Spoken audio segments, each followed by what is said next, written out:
hindi mo talaga nauunawaan ang Big Bang dahil mali ang turo sa mga paaralan. Alam ko ito dahil kakakuha ko lang ng degree sa pisika at hindi iyon ang tinuturo sa amin o pinaniniwalaan ng karamihan sa mga pisiko. Nang sinimulan kong isulat ang video na ito, gusto ko lang ipaliwanag ang Big Bang at patunayang mali ang mga hindi naniniwala rito. Mali pala ako. Marami ng pisiko na ngayon ang hindi naniniwalang Big Bang ang simula ng universo. Sa huli, gusto ko lang sagutin ang tanong na tingin ko'y meron ng lahat tungkol sa teorya ng Big Bang. Ano nga ba ang sumabog? Ito ba'y singularity? Hindi? Ano ito? Kaya halina't alamin natin ito ng magkasama at sana pumasok mo kayo sa video na ito na bukas ang isipan. Iwanan mo muna lahat ng paniniwala mo tungkol sa Big Bang at sigurado akong magugulat ka. Bago pa ang modernong agham, tumitingala na ang tao sa mga bituin at nagtatanong tungkol sa ating lugar sa universo. Walang katapusang paglalarawan kung paano nabuo ang universo.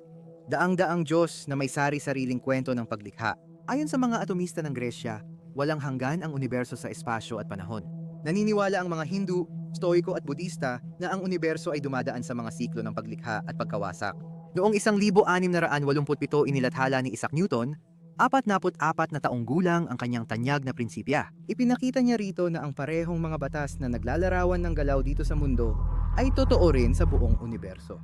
Ipinanganak ang grabidad ni Newton, pero nagkaproblema. Kung totoo ang universal na batas ng grabidad ni Newton at bawat bagay na may masa ay magkakaakit-akit, siguradong ang puwersang ito ay magdudulot na lamang ng pagbagsak ng universo sa sarili nito. Hiniram ni Newton ang solusyon ng mga Griego. Ayon sa kanya, walang hanggan at sentro ang universo kaya hindi magbabanggaan ang mga bagay dahil babalansihin ng mga di nakikitang planeta at bituin ang sistema. Ipinanganak ang unang modelo natin para sa universo, ang static na universo.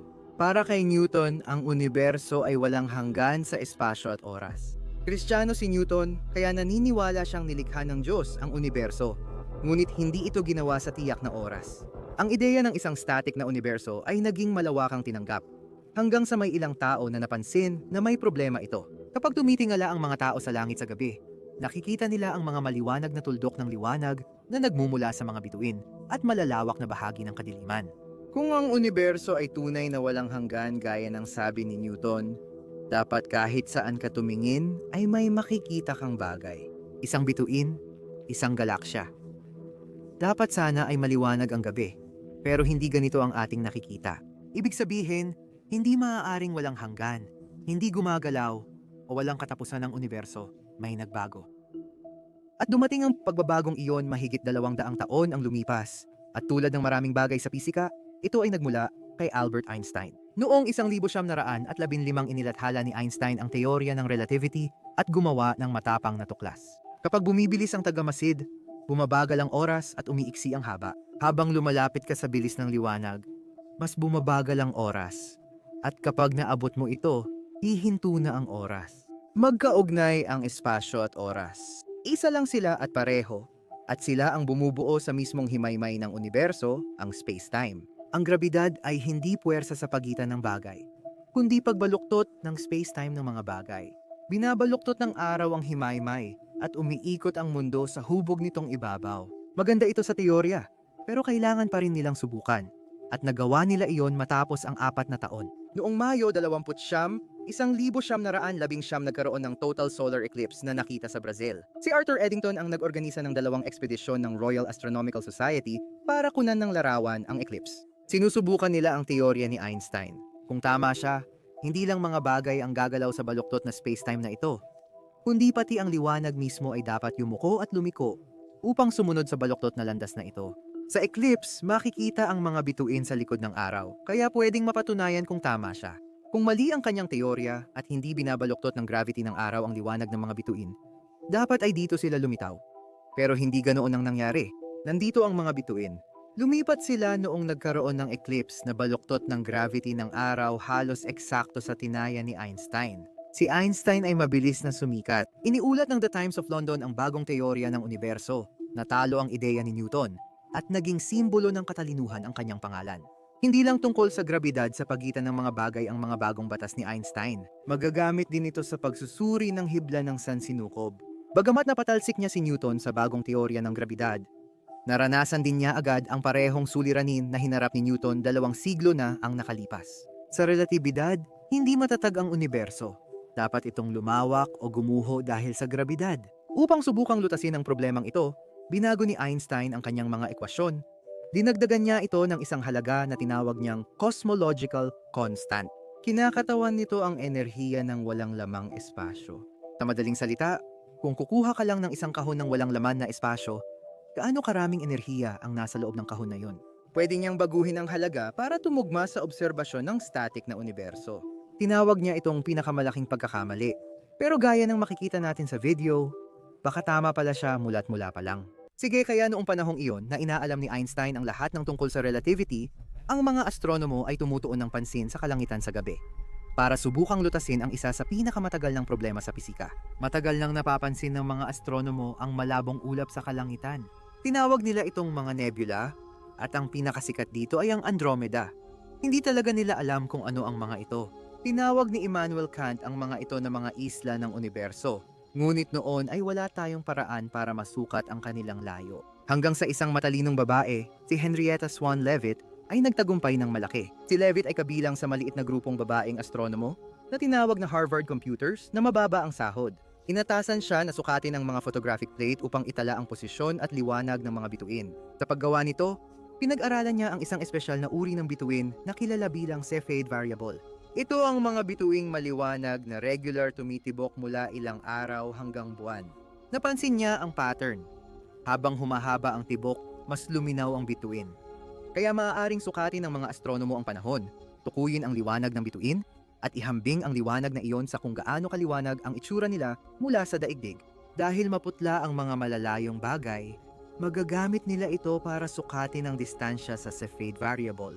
Gamit ang pamamaraang ito, itinapat ni Edwin Hubble ang teleskopyo sa Andromeda Nebula at nakita ang isang espesyal na variable na bituin. Sinukat niya ang period at tinantiya ang layo sa Andromeda. Ano ang resulta? 700,000 light years, lampas na lampas sa labas ng ating galaxy. Umiiral ang mga isla ng universo na yon. Lahat ng mga malabong nebula na tinitingnan natin ay mga galaxy pala sa kanilang sarili, katulad ng ating Milky Way. Sa sandaling iyon, ang universo na alam natin ay lumaki ng 1,000,000 beses. Binago ni Hubble ang astronomiya. Isa pang astronomo, Hephaestus Leifer, ay tumitingin din sa mga galaksiyang ito nang may napansin din siya. Karamihan sa kanila ay may pulang paglilihis ng liwanag na nagpapahiwatig na mabilis silang lumalayo sa atin, daan-daang kilometro bawat segundo. Ngayon, alam natin na ang pulang paglilihis ay dahil sa Doppler effect. Ginamit ni Hubble ang mga bagong paraan mula kina Slipher at Leavitt para sukatin ang distansya ng ilang galaksya at tukuyin kung gaano kabilis silang lumalayo sa atin. Ipinakita niya ang mga datos sa graph at malinaw ang resulta. Mas malayo ang galaksiya, mas mabilis itong lumalayo sa atin. Ganito ang inaasahan kapag lumalawak ang universo. Wala na ang static na universo ni Newton at Einstein. Pinatunayan ng obserbasyon ni Hubble ang matagal ng paniniwala ng ibang pisiko. Ginamit ni Alexander Friedman at George Lemaitre ang equation ni Einstein para ipredict ang dynamic na universo. At tama sila. Agad nilang naisip na ibalik ang oras. Kung ang universo ay lumalawak habang lumilipas ang panahon, kapag bumalik tayo sa nakaraan, dapat itong lumiit, pag-ibatidipon sa tutiramanit, papalapit ng papalapit, hanggang sa umabot ito sa isang napakasiksik na estado. Tinawag itong unang atomo ni Lemaitre. Sabi niya, nabubuhay tayo sa usok at abo ng isang maliwanag ngunit mabilis na paputok. Nakilala si Lemaitre bilang ama ng bagong teoryang ito, na medyo nakakatuwa dahil isa rin siyang pari ng Katoliko. Tandaan mo nung sinabi ko na magkaugnay ang espasyo at oras. Isang espasyo-oras lang. Ibig sabihin, sabay nagsimula ang espasyo at oras. Pinatunayan ni Stephen Hawking at Roger Penrose na hindi lang ito palagay. Parang tumigil ang oras sa siksik na sitwasyong ito. Ginamit nila ang mga solusyon ni Penrose sa singularidad ng itim na butas, kung saan may walang hanggang densidad at kurbada. At inapply ito sa buong universo. Nagawa nilang ipakita sa ilalim ng ilang mga palagay na ang lumalawak na universo na nakikita natin ngayon ay kailangang nagsimula sa isang singularidad noong malayong nakaraan. Isang araw na walang kahapon. Malamang ito ang tinuro sa iyo sa paaralan na ang Big Bang ay nagmula sa singularidad. Pero gaya ng makikita natin, halos tiyak na hindi ito totoo. May naging problema sa modelong ito ng sinaunang atom ng universo. Kung kukunin mo ang bilis ng paglawak ng universo at ibabalik mo lang ang oras, malalaman mo kung gaano na ito katanda.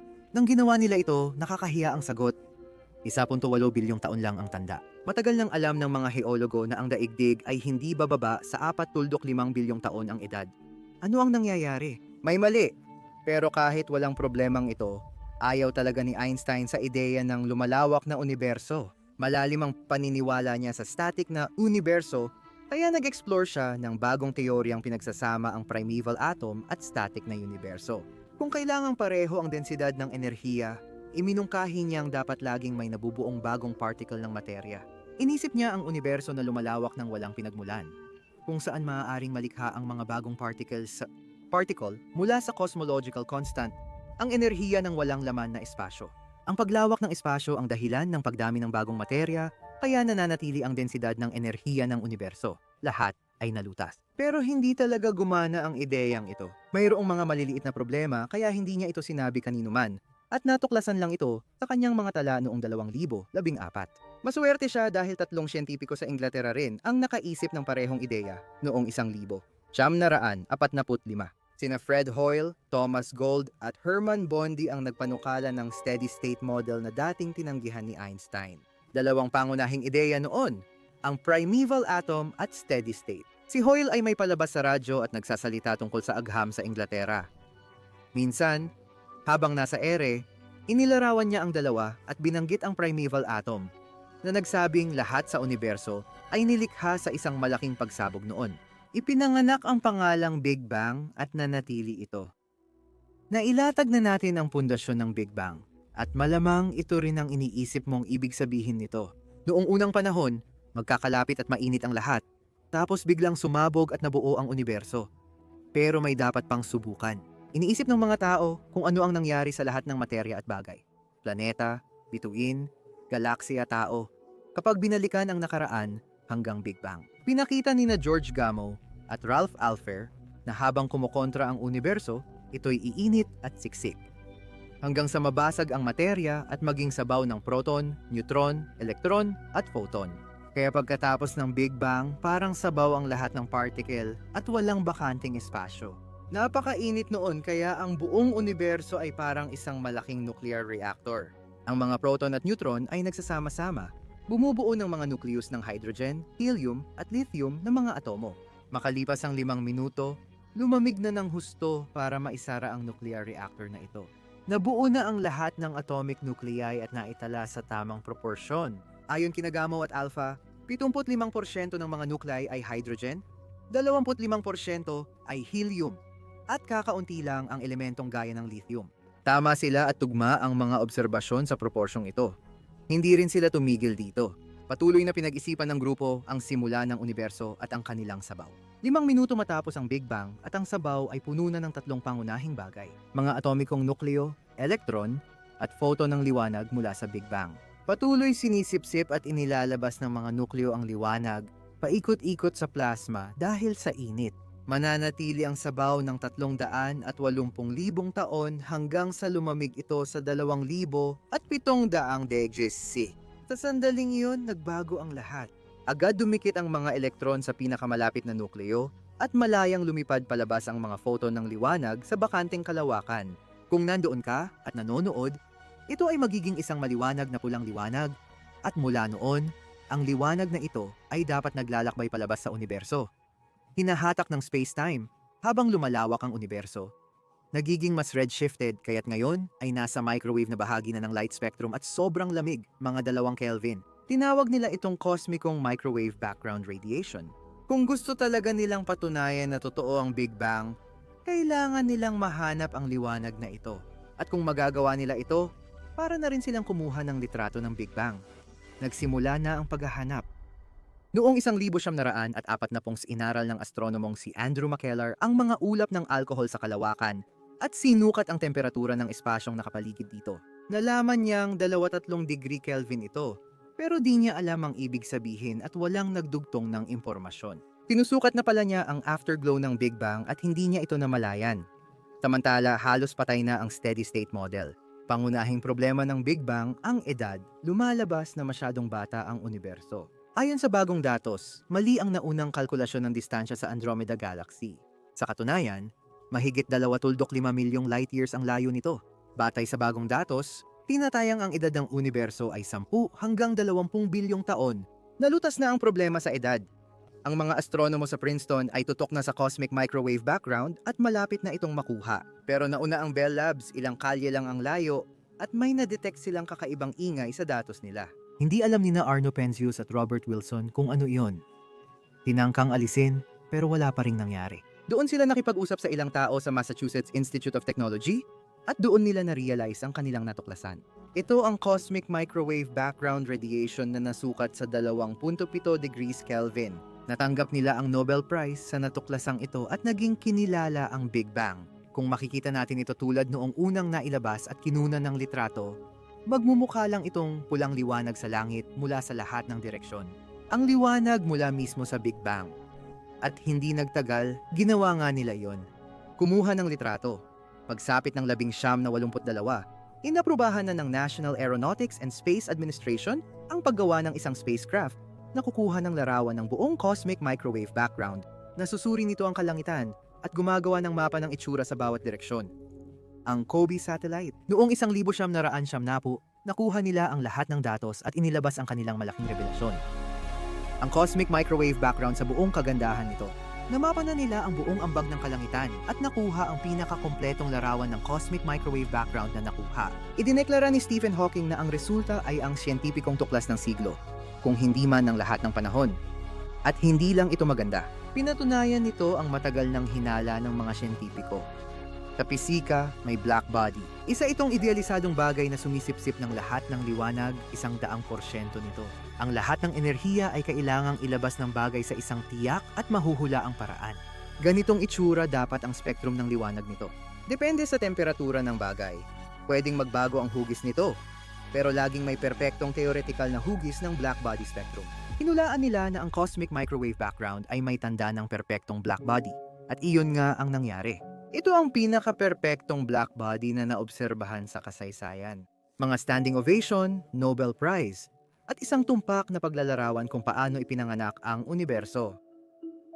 Tapos na raw ang kwento. Nagsimula ang universo sa isang pagsabog pero hindi pa pala. May 3 malalaking problema na hindi pa nasasagot. Ang una ay kilala bilang horizon problem. Namapa na natin ang cosmic microwave background ng sobrang tumpak at nasukat ang pagkakaiba ng init sa buong kalangitan. At halos perpekto ito.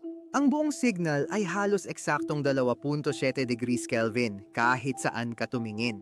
Ang problema, walang sapat na oras para ang temperatura ay makalipat mula sa isang dulo ng universo papunta sa kabila at hayaang maging pantay ang temperatura ng lahat ng bagay.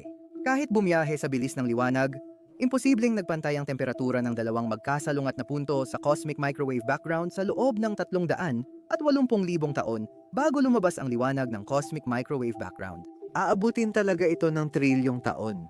Maaaring isipin mong masosolusyunan ang problema kung mula simula ay perpektong pantay ang universo. Kung ganoon ang nangyari, hindi natin makikita ang kakaibang distribusyon ng mga galaksya ngayon. Pangalawa, may flatness problem.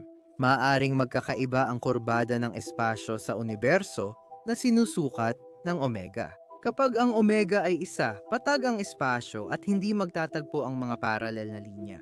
Kapag mas mababa sa 1 ang omega, negatibo ang kurbada ng espasyo at maghihiwalay ang mga paralel na linya. Kung mas mataas sa 1 ang omega, positibong kurbado ang espasyo. Ang paralel na linya ay magtatagpo. Sa totoong buhay, halos perpekto ang sukat ng kurbada ng espasyo. Ang prediksyon ng patag at lumalawak na espasyo ay likas na hindi matatag. Kapag medyo lumihis sa alinmang direksyon, agad itong lalayo sa halagang iyon, parang lapis na nakatayo sa dulo na biglang babagsak. Dahil sinusukat natin ito bilang 1 ngayon, dapat dati napakalapit nito sa 1 noong nakaraan. Kung hindi omega ang halaga, maaaring maghiwa-hiwalay o gumuho ang universo at masira ang sarili nito. Bakit napakapantay ng universo? Ang pangatlo, tinatawag na monopole problem, ay itinuro ng mga particle physicists. Dahil sa matinding enerhiya noong unang panahon ng universo, maraming kakaibang partikulo na tinatawag na magnetic monopolies ang dapat na buo. Ito ay haka-haka tungkol sa magnet na may isang polarity lang, hilaga o timog, na walang kabaligtaran. Ang problema, ni isa ay hindi pa natin natagpuan. At sobrang bigat sana nila na maaaring napigilan nila ang paglawak ng universo. At lampas pa sa mga problemang ito, nariyan pa rin ang singularity. Karamihan sa mga pisiko ay naramdaman na may mali. Pero mga bunga lang ito ng matematika. Tinawag ni Einstein na kasuklam-suklam ang ideya ng universo na nagsimula sa Big Bang Singularity. Dito sa kwento, nagsimula ng tumindi ang lahat. Ang patunay ni Hawking at Penrose tungkol sa singularity ay nakasalalay sa apat na palagay. Nakakaakit ang grabidad, may 3 dimensyon ng espasyo at 1 ng oras ang universo, hindi maaaring maglakbay pabalik sa nakaraan. At ang teorya ni Einstein ng relativity ang naglalarawan ng pag-unlad ng universo. At ngayon, bawat isa sa mga ito ay pinagdududahan, lalo na ang ika-4. Alam nating may malaking problema ang general relativity sa interaksyon na hindi tugma sa quantum mechanics.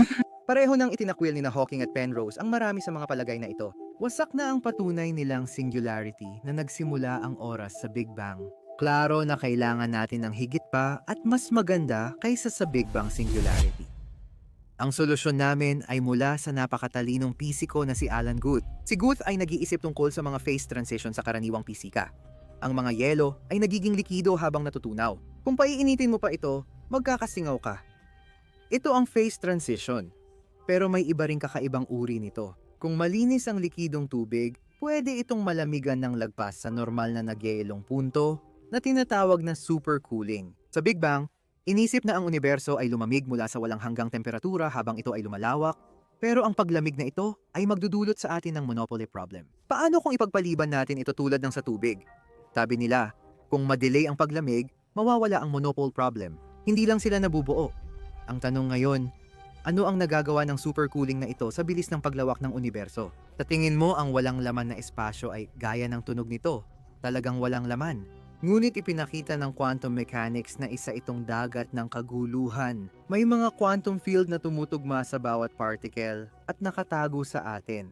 Isang electron field, isang quark field, gets mo? Kapag may alon sa field na yon, nabubuo ang mga particle na bumubuo sa atin. Ang electron natin ay galing sa field na ito. Sa bakanting espasyong ito, ang mga particle at antiparticle tulad ng elektron at positron ay biglang lumilitaw at nawawala. Sandaling nagkakahiwalay bago muling magsama at tuluyang maglaho pabalik sa vacuum ng mga quantum field. Ang quantum na interaksyon ang nagdadagdag ng enerhiya sa vacuum ng espasyo. At tandaan, ang enerhiya at masa ay iisa lang.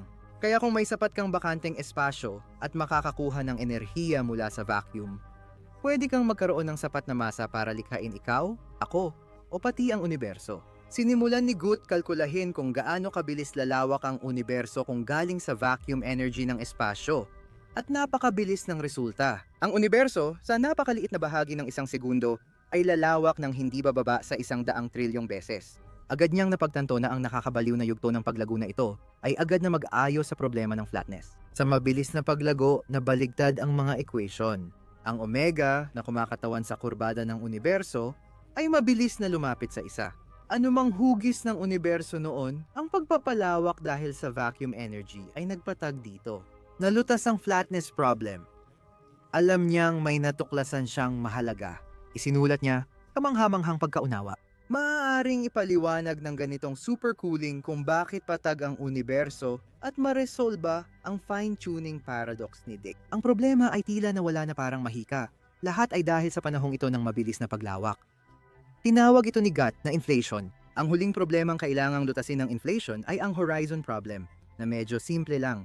Dahil pinalaki ng inflation ang sukat ng universo ng napakalaki sa loob lamang ng mas mababa pa sa isang bahagi ng segundo, ang kahit anong 2 punto na nakikita natin na masyadong malayo para makapag-ugnayan at magkaroon ng parehong temperatura sa lumang modelo ay nagsimula talagang mas malapit sa isa't isa. Nagbibigay ito ng panahon para magpalitan ng photon at magpantay ang temperatura. Kaya ganoon ka-uniform ang itsura ng cosmic microwave background ngayon. Nalutas din ang horizon problem. Ang teoryang ito ng inflation ay parang mahika. Nalutas nito ang 3 pinakamalalaking problema ng Big Bang ng ganoon lang. At pinalitan pa ang nakakainis na singularity sa proseso. At hindi pa iyon ang pinakamalaking tagumpay. Sa pagtingin sa cosmic microwave background, nakikita natin ang mga bahagi na bahagyang mas mataas ang densidad. Mas marami ang primordial na sabaw dito kaysa sa malamig na bahagi. At dahil laging hinihila ng grabidad ang mas maraming bagay papunta sa mga sobrang siksik na rehiyon na ito, ang maliliit na pagkakaibang ito ay lumalaki sa loob ng bilyon-bilyong taon dahil sa grabidad, na nagbibigay sa atin ng cosmic web ng mga galaksya at estruktura na nakikita natin ngayon. Kung perpektong pantay ang cosmic microwave background, wala sanang galaksiya sa universo. Pinapagana ng quantum inflation field ang inflation, na may natural na quantum fluctuations dahil sa uncertainty principle. Ang mga quantum fluctuation ay naiiwan sa plasma habang bumabagal ang paglawak. Dahilan ng pagkakaiba-ibang nakikita natin ngayon. Kung walang quantum fluctuation noong inflation, wala sanang galaxy o estruktura sa universo ngayon. Sa pagsasama ng mga ideyang ito, mabubuo natin ang malinaw na larawan ng tunay na nangyari sa Big Bang. Nagsisimula tayo sa isang walang laman na espasyo, walang matter, liwanag o kahit ano. Pero ang ating walang laman na espasyo ay puno ng isang nakatagong field, ang inflationary field. Pinipilit ng field na ito na mabilis na lumaki ang walang laman na espasyo. Kung nagsimula ito na kasing liit ng butil ng bigas, lalaki ito ng lampas sa laki ng universo sa mas mababa pa sa 1 trilyon ng segundo. Tandaan, sa puntong ito, wala pang kahit ano, puro bakanting espasyo lang. Natapos ang inflation, biglang boom! Ganun kabilis. Lahat ng enerhiya sa inflationary field ng walang laman na espasyo ay agad na naging materya at liwanag sa universo. Ito ang mainit at masikip na Big Bang na tinuro sa'yo sa paaralan. Ang liwanag na nakikita nating cosmic microwave background ngayon at ang materyang bumubuo sa mga bituin, tao at galaxy. Lahat ay nagmula sa vacuum energy noon. Hindi na kailangan ng anumang singularity. Pero heto ang nakakabaliw na bahagi tungkol sa inflation. Hindi ito natatapos ng sabay-sabay sa lahat ng lugar. Nangyayari ito sa mga bahagi-bahagi lang. Kaya habang ang inflation ay maaaring maging matter at radiation, na lumilikha ng ating universo at ng Big Bang dito mismo, maaari pa rin itong magpatuloy sa labas ng ating universo, na nagbubunga ng posibleng walang katapusang bilang ng mga ganitong Big Bang na universo. At nagkataon lang na nandito tayo sa isa sa mga yon. Ipinanganak ang multiverse. At iyan ang pinakatinatanggap na pananaw kung paano nabuo ang universo. Malamang hindi ito ang itinuro sa iyo, tama ba? Nang itinuro ito sa akin 2 taon na ang nakalipas, sinabi na nangyari ang inflation pagkatapos ng Big Bang. Pinag-uusapan noon ang singularity, walang nabanggit sa multiverse. Kaya tapos na ang usapan, dito na rin nagtatapos ang kwento, tama ba?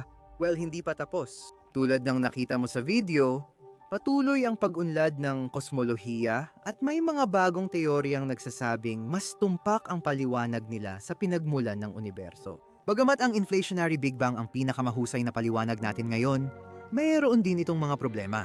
May ilang kritiko na nagsasabing sobra ang flexibility ng inflation at hindi ito madaling mapasinungalingan. Sa agham, ang teorya ay higit pa sa karaniwang ideya sa araw-araw na wika. Ang siyentipikong teorya ay dapat kayang gumawa ng prediksyon na nasusubok sa obserbasyon gamit ang teleskopyo at detektor. Ipinapahiwatig din nito ang multiverse na hindi komportable para sa karamihan ng pisiko. Bago ka magkomento na hindi magkasundo ang mga pisiko sa Big Bang, kaya hindi ito dapat paniwalaan, dahan-dahan lang. May mga bagay na tiyak nating alam na totoo. Tiyak na nangyari ang mainit at siksik na Big Bang, kung saan lahat ng bagay sa universo ay dating magkakalapit at mas mainit kaysa ngayon. Kita naman talaga natin ito hindi na pinagtatalunan. Ngunit kung susubukan nating alamin kung ano ang sanhi ng mainit at siksik na kalagayan at ano ang nauna rito, iyon ay hindi pa tiyak. Ang pananaliksik para sa video na ito ay pangunahing ibinatay sa isang aklat na tinatawag na Ang Labanan ng Malaking Pagsabog. Dumalo ang mga may akda sa komperensya sa itim na butas at fundamental na pisika at tinanong ang mga eksperto tungkol sa kanilang paniniwala sa simula ng universo. Nang tanungin sila kung malaking pagsabog ang simula ng panahon, karamihan ay sumang-ayon na hindi nito tinutukoy kung kailan talaga nagsimula ang panahon sa universo. Sabi ni Alan Guth na nagpasimula ng ideya ng inflation, hindi talaga naging teorya ng pagsabog ang malaking pagsabog. Hindi nito binabanggit kung ano o bakit sumabog o ano ang nangyari bago ito. At maaaring ganito rin isipin ang paglalarawan ng malaking pagsabog. Naglabas ako ng poll sa YouTube at Instagram na nagtatanong sa mga taong hindi naniniwala sa malaking pagsabog kung bakit, kaya sana ay matulungan natin silang masagot ang ilang mga tanong. Pagkatapos kong tingnan ang libu-libong sagot, mukhang may 3 pangunahing problema talaga ang mga tao tungkol sa malaking pagsabog. Ang una ay bakit nagsimula ang universo mula sa isang singularidad? Yung punto ng walang hanggang densidad, kung saan sinasabing naroon lahat ng materya sa universo. Kung may isang bagay kang dapat tandaan mula sa buong video na ito na sana yon. Halos hindi na tinatanggap ang ideya ng singularidad sa kosmolohiya. Totoo yan. Hindi na natin pinaniniwalaan na nagmula ang universo sa isang napakadensong punto Ngunit may kakaiba pa rin itong ipinapahiwatig sa atin. Ang singularidad ay prediction lang ng simula ng universo kung palaging tama ang general relativity ni Einstein. Pinatunayan nating mali iyon sa nakalipas na 50 taon. May malaking alitan sa pagitan ng relativity at quantum mechanics na dapat nating lutasin. Yan ang teorya ng lahat ng bagay na hinahanap ng lahat. Pero dahil alam nating may ganoong problema, hindi na tinatanggap ang singularity. Kailangan natin ng mas mainam, kaya may inflation ngayon. Pangalawa, paano magkakaroon ng isang bagay mula sa wala? Hindi maaaring malikha o mawala ang matter. May ilang bagay tayong dapat sabihin dito, pero lahat ay nakasalalay dito. Karamihan sa mga pananaw tungkol sa Big Bang ngayon ay hindi nagsasabing nagmula sa wala ang universo. Ang ideyang tinuturo sa high school physics na hindi nawawala o nalilikha ang enerhiya ay malaking pagpapasimple kung tutuusin. Tama ang patakaran, pero limitado ito sa ating space-time at nakaasa sa time translation symmetry. Dahil laging lumalawak at nagbabago ang space-time, hindi malinaw ang ibig sabihin ng global energy. May mga quantum field kung saan ang mga particle at antiparticle ay bigla na lang lumilitaw mula sa wala.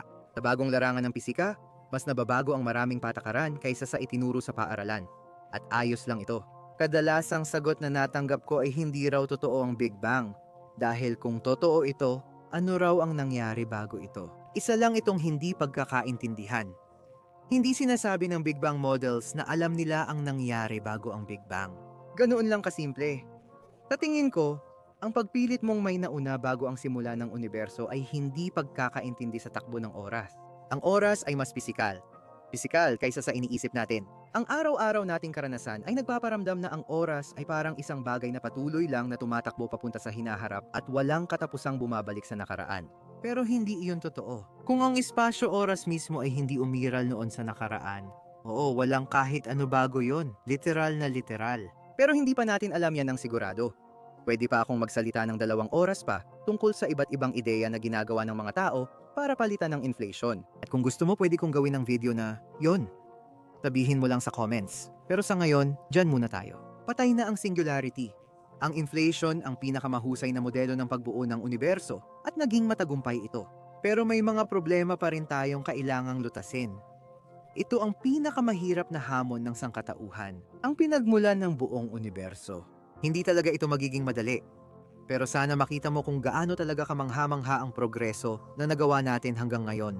Ngayon mas naiintindihan mo na ang Big Bang kaysa sa karamihan, kahit sa mga nag-aaral ng pisika ngayon. Kung nagustuhan mo, paki-subscribe.